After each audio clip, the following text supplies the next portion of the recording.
సిద్ధారూఢ స్వామి మహారాజు యొక్క దివ్య చరణారవిందములకు అనంత కోటి ప్రణామం సమర్పిస్తూ, మౌనవియోగి స్థితప్రజ్ఞు జగద్గురు గురునాథారూఢ స్వామికి దివ్య చరణాలకు నమస్కరిస్తూ, జగద్గురు వీరభద్రేశ్వర మహాస్వామి యొక్క దివ్య చరణాలకు నమస్కరిస్తూ, విశ్వకుటుంబీ శివ అవతారి నా ఆరాధ్య దైవమైనటువంటి సద్గురుదేవుని యొక్క దివ్య చరణారవిందములకు అనంత కోటి ప్రమాణం సమర్పిస్తూ, పరమపూజ్య సచ్చిదానంద స్వామి యొక్క దివ్య చరణాలకు నమస్కరిస్తూ, పండితోత్తమైనటువంటి మల్లేశ్వరుల యొక్క స్వామీజీ యొక్క చిన్న శరణాలకు నమస్కరిస్తూ, జగతః పితరౌ వందే పార్వతీ పరమేశ్వర స్వరూపులైన మీ అందరి చరణారవిందములకు పేరు నమస్కరిస్తూ, శివాయ గురవే నమః అంటూ, ఇంతవరకు ధర్మాన్ని గురించి ముందు చెప్పినటువంటి మహాత్ములు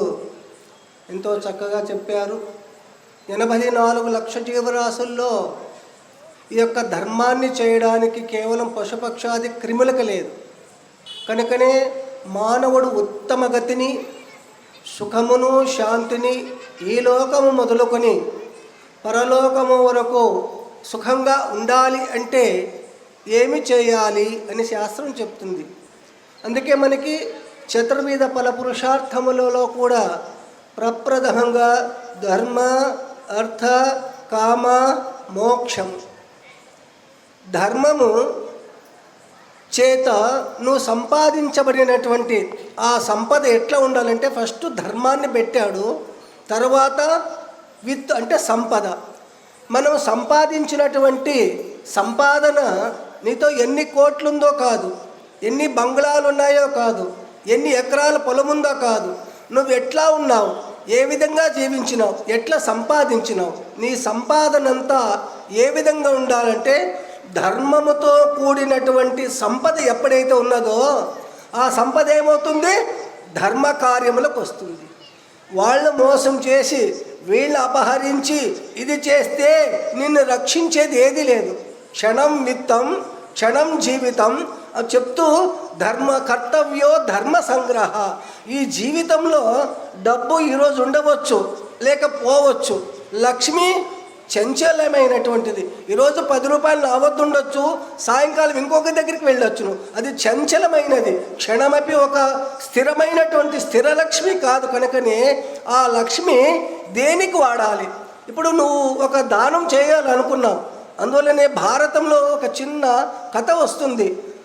కర్ణుడు నవరత్న ఖచ్చితమైనటువంటి బంగారు గిన్నెలో నూనె వేసుకొని అభ్యంగన స్నానం చేస్తుంటాడు. ఆంధ్రాలో సంక్రాంతి అయితే వాళ్ళంతా నువ్వుల నూనె పట్టించుకొని స్నానం చేస్తారు, అభ్యంగన స్నానం. అట్లాగని కర్ణుడు కూడా ఆ వజ్రఖచ్చితమైనటువంటి బంగారు గిన్నెలో నూనె వేసుకొని ఎడమ చేతిలో ఆ గిన్నె పట్టుకొని కుడి చేత్తో ఒళ్ళకు నూనె రాసుకుంటుంటాడు. అప్పుడే ఆ సమయంలోనే కృష్ణ భగవంతుడు వస్తాడు.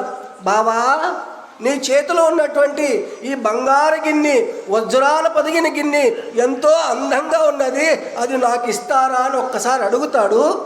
కర్ణుడు వెంబడి ఎడమ చేత్తో ఆ గిన్నె, ఎడమ చేతిలో ఉన్న గిన్నె ఎడమ చేత్తో ఇస్తాడు. బావా, దాన వీర శూర కర్ణను బిరుదు నీకు ఉంటే కదా, ధర్మం ఏ చేత్తో చేయాలన్నట్టు ఇంగిత జ్ఞానం లేకుండా ఏ చేత్తో చేసావు తెలుసా అంటే, ఓ జగద్గురు జగద్వంద్య, దానం ఏ విధంగా చేయాలో తెలుసు. నేను చెయ్యి కడుక్కొని కుడి చేతిలో ఒక గిన్నె తీసుకొని లోపలే నా మనస్సు మారవచ్చు. కనుకనే మనం దానం చేయాలనుకున్నది రేపు చేస్తాం, ఎల్లుండి చేస్తాం అనవద్దు. మంచి పని రాత్రి 12 గంటలకు హెచ్చరిక అయిందో లేచి దానం చెయ్యి, గురుసేవ చెయ్యి, గురువు యొక్క కార్యంలో వెళ్ళు. అదే సినిమాకి పోతా, ఇంకో దానికి పోతామంటే రేపు పోదాం, మర్నాడు పోదాం, ఒకదానికొకటి వాయిదా వేస్తుంటే ఆ పాపకర్మ వెళ్ళిపోతుంది. శుద్ధ అంతఃకరణమైనటువంటి ధర్మము చేత. అందుకనే మనం ఏ విధంగా సంపాదించాలి అంటే ధర్మబుద్ధితో.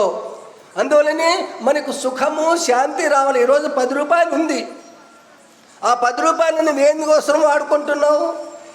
ఎవరిచ్చారు అది? ఇంతకు పూర్వం నువ్వు దానం చేసింటే కదా. అందువల్లనే ఒక చిన్న కథ చెప్పి ముగిద్దాం.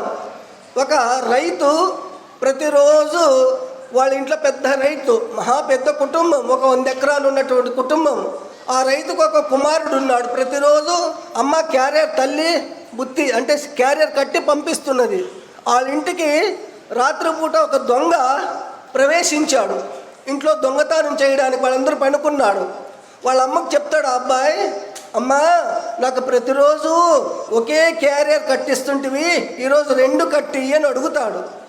ఎందుకు నాయన అని. ధర్మం అంటే అక్కడ ఎట్లా చెప్తాడంటే, ఎందుకు ప్రతిరోజు ఒకే క్యారియర్ తీసుకోపోతుంటావు కదా, ఈరోజు 2 క్యారియర్లు ఎందుకంటే, ఒకటి నాకి, రెండోది భూదేవికి అంటాడు.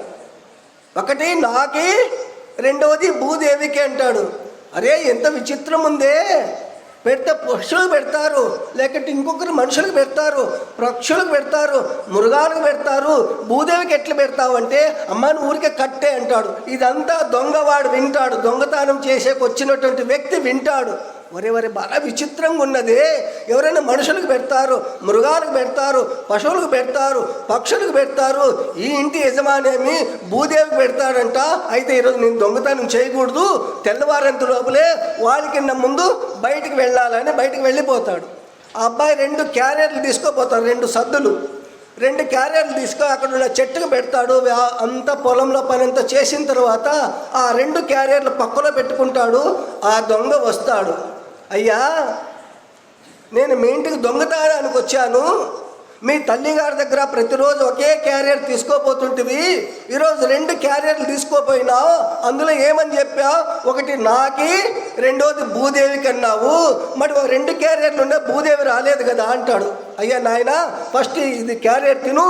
ఆయన ఒక దొంగ ఒక క్యారియరు, ఆ ఇంటి యజమాని ఒక క్యారియర్ తింటాడు. ఆ తర్వాత దొంగ అడుగుతాడు, ఇది భూదేవికి ఎక్కడ పెట్టావు, ఒకటి నాకు పెట్టావు, ఒకటి నీవు తిన్నావు. అప్పుడు చెప్తాడు ఆయన, నేను తిన్నది భూమి పాలైంది, నీకు పెట్టినది నా పాలైంది అంటాడు. కనుకనే మనం తిన్నది ఏమవుతుంది, భూమి పాలవుతుంది. దాసి ఏం చేస్తుంది, పరులకు పాలవుని.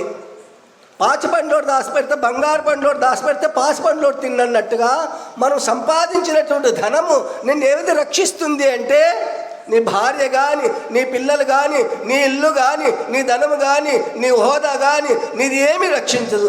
నువ్వు చేసుకున్నటువంటిది ఆ సత్యమైనటువంటి ధర్మమే నిన్ను రక్షిస్తుంది.